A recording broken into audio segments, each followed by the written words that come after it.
చిన్నశంకరపేట మండలం చందంపేట గ్రామంలో పెద్దమ్మ తల్లి దేవాలయంలో 6వ వార్షికోత్సవ వేడుకలకు మెదక్ ఎమ్మెల్యే డాక్టర్ మైనంపల్లి రోహిత్రావు హాజరయ్యారు.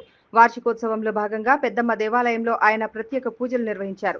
వార్షికోత్సవానికి హాజరైన మెదక్ ఎమ్మెల్యేకు ఘనంగా స్వాగతం పలికారు. అనంతరం వార్షికోత్సవంలో పాల్గొన్న మెదక్ ఎమ్మెల్యేను స్థాయి కమిటీ ఆధ్వర్యంలో శాలువాతో ఘనంగా సన్మానించారు. పెద్దమ్మ దేవాలయం వార్షికోత్సవానికి చందంపేట గ్రామ ప్రజలతో పాటు పరిసర ప్రాంత గ్రామాల ప్రజలు పెద్ద ఎత్తున హాజరయ్యారు. అనంతరం ఎమ్మెల్యే మైనంపల్లి రోహిత్ మాట్లాడుతూ చందంపేట గ్రామంలో నిర్వహిస్తున్న పెద్దమ్మ దేవాలయం 6వ వార్షికోత్సవం సందర్భంగా అమ్మవారికి ప్రత్యేక పూజలు చేయడం జరిగిందని, అమ్మవారి కృపా కటాక్షాలతో ఈ గ్రామ ప్రజలతో పాటు పరిసర ప్రాంత ప్రజలంతా కూడా సుఖ సంతోషాలతో ఉండాలని, తెలంగాణ రాష్ట్ర ప్రజలంతా కూడా సురక్షితంగా సుభిక్షంగా ఉండాలని అమ్మవారిని కోరుకున్నట్లు ఆయన తెలిపారు.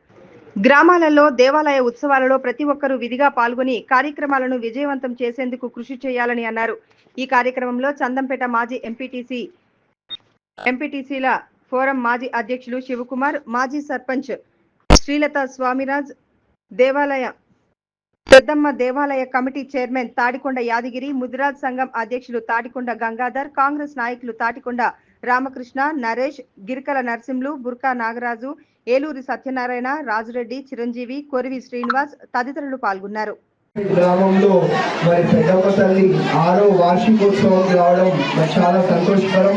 అదేవిధంగా ఇవాళ 6వ వార్షికోత్సవం ఇచ్చేసిన మా మహిళా సోదరుమణులు, మా గ్రామ ముఖ్య నాయకులు, నా ముందున్నటువంటి మీ అందరూ కూడా మరి ఇంకొకసారి పేరున మనస్ఫూర్తిగా హృదయపూర్వకంగా నమస్కారాలు, అభినందనలు, అదేవిధంగా శుభాకాంక్షలు తెలియజేసుకుంటూ ధన్యవాదాలు. Thank you.